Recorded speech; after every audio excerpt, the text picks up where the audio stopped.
Amalawi. Amalawi. Amalawi. Amalawi. Amalawi. Amalawi. Amalawi matopa. Amalawi atopa. Amalawi atopa. Ndukuzane Amalawi atopa. Ndipo awito tisosa choyankhula Amalawi. Amalawi akufunikira katemera kwa chiwewe. God have mercy upon us. Amalawi popita kumwamba tidzapita pa track. Track tikuimba mukavahi Amalawi afika kondezi zakhala kuti akuupa ndikumwambako kudzakafika. Amalawi si Amalawi kuma Amalawi kumaganiza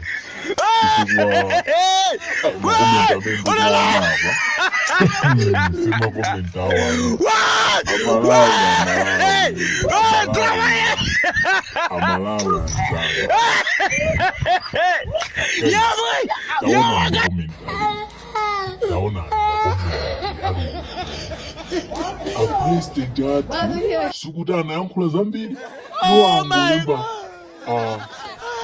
angolemba post yongompanga congratulate President Dr. Donald J. Trump kungompanga congratulate kuti ameneyu wapambana pampando wa upresident kachikena sinangaiye anali president wa 70 years old man 45. Now mumu na too much. Yeah. You be mumu. You think say they wise? President wa number 45 ndana pangida succeed ndi Dr. Joe Biden. Amenana ni president wa number 46. Ndiye wabweraso ulendo ono wati office sida ndiwani odi ndibwelereso pa malo panga. Ndi Amalawi kuti aliyese kwa ex wake. Ndipo zimenezi akuti zichitikaso ku Malawi kuno. Koma mukuona ngati kuti zona zingachitikedi fukwa Amalawi nthawi zina za amango kuyankhula. Koma kuti chinthu achipange moti azakhala ayiwala. Azakhala ayiwala zonse. Inu mukuona ngati kuti zizanga zitanga Malawi.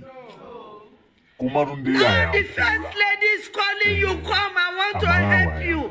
Come to find your child, your missing child. Will you keep quiet? Child, there is God. The plus we are sharing, there is God. There is God. There is God. There is God.